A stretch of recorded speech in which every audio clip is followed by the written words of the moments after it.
Nearly everyone knows Texas and Mexico's legend of the chupacabra, a hairless beast with huge fangs that sucks the blood from goats, chicken, and the occasional small child. The story has been told throughout those areas for many years and is very well known. What isn't so well known is San Diego's legend of the Chulpa Monster. The history of the Chulpa dates back several decades. Even though there are very few witnesses who claim to have actually seen the creature, many have claimed to hear its cry in the dead of night. One version of the legend claims the beast feeds on the weak and weary, such as small children and the homeless people who are unfortunate to bed down in the vicinity of the Chulpa. In the past, the few who have claimed to bear witness to the monster describe it in much the same way as the chupacabra, almost completely hairless, with large fangs, long legs in the back, and short legs in the front. Many locals seem to think it may be a pack animal rather than an individual anomaly, and that perhaps they dragged their victim back to their lair, possibly explaining why little evidence is ever found concerning the missing people. On Feb. 1, 2012, the first public sighting is claimed to have occurred on Mission Beach. While surfing with friends, Josh Menard was warned by a nearby homeless man to stay away from a pile of washed-up seaweed. Upon hearing this, he naturally had to investigate. The photos he took that day show the corpse of a beast matching the Chulpa Monster's description to a tree. Critics claim the dead animal to be nothing more but a dead possum or possibly a bloated dog.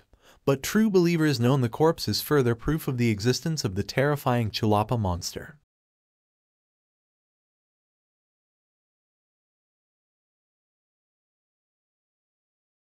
According to one local legend, there were once glass tiles built into the sidewalks of San Diego, illuminating a vast network of secret tunnels under the city. Many have claimed to have been able to see things moving around under the streets and walkways through these glass blocks of glass. One theory claims the tunnels are connecting government labs that are performing illegal experiments on homeless people to create a super soldier race under the control of the government. Another popular story claims an alien helped design the sidewalks when the area was being developed to light up their underground lair. They say the aliens have since been relocated to a more secluded area where they aren't at risk of being discovered.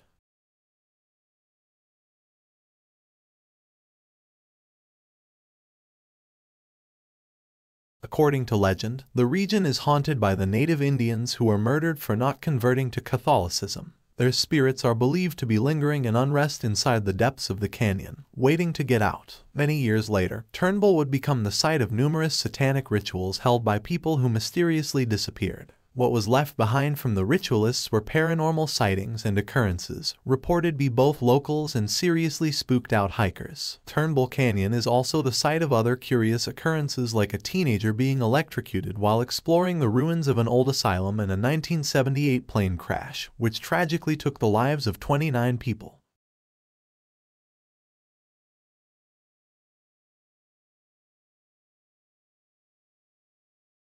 Probably one of the most famous urban legends from the Golden State, the Hollywood sign is said to be haunted by a down-on-her-luck actress. In the early 1900s, actress Peg Entwistle read a review on one of her films and saw it as nothing short of career-ending. She climbed onto the sign's H and threw herself off it, forever remaining tied to the landmark's history. Entwistle would later be known by the nickname Lady in White. The Lady in White is said to haunt the sign and its surrounding areas. If you're prone to believe legends and superstitions, we suggest you look twice while hiking the area. Especially if you're alone, the visit you'll get won't be from a beautiful Hollywood actress, but from a skeletal face with deep hollow-out eyes.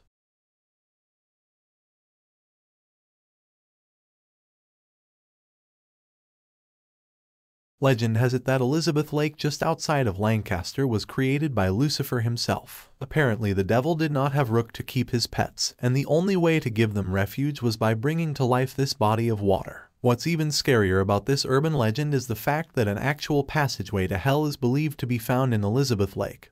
All you have to do is swim deep enough. As for the monster pets, the first sighting of the creatures dates all the way back to 1880. People say they spotted a creature circling the waters. It had the neck of a giraffe, head of a bulldog, wings of a bat, and was estimated to be 50 feet long. For the coming centuries, sightings of this creature were said to have continued. Locals were so terrified that landowners would sell, or in certain areas, completely abandon their property. Farm animals would disappear, with sightings of a flying bat-winged creature following shortly afterwards.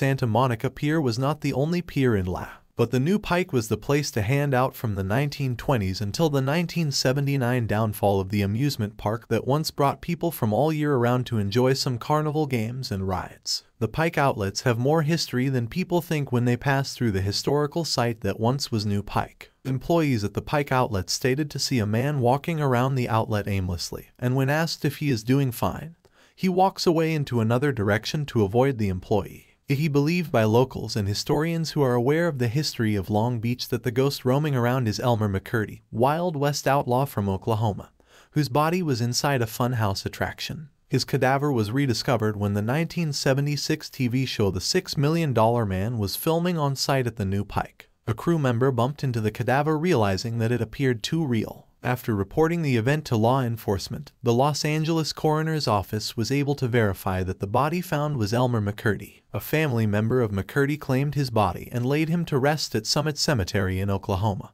But McCurdy has allegedly spent 56 years roaming around what was once the Long Beach amusement park.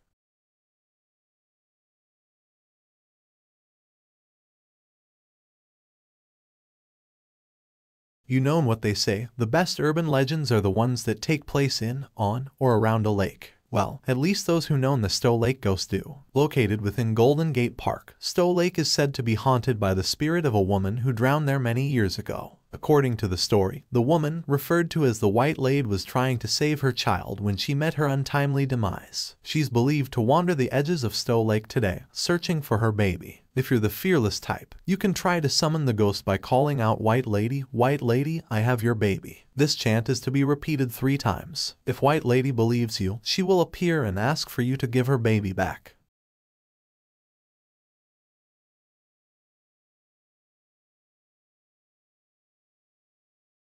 To many, the Santa Lucia Mountains are rustic bliss, with lush greenery and gorgeous peaks that span from Avila Beach all the way to Monterey. But, to those who believe in scary legends, the mountain tops hold sightings of giant human-esque phantoms called the Dark Watchers. Legends does that these creatures can only be seen at twilights, with their hollow vision aimed at the vast space below. They'll look at you for just a moment before vanishing completely into the night. From what is known about the Dark Watchers' origins, it's believed that these ghostly figures first emerged in Chumash Indian history and folklore. When explored, Chumash caves revealed many drawings of the phantoms. Some were exclusively displayed in scary depictions. The Dark Watchers also made an appearance in John Steinbeck's Flight, where they were described to be dark forms against the sky. As for recent sightings, not much is known except a 1960s high school principal claiming to have seen these human-like ghosts clad in dark capes and hats.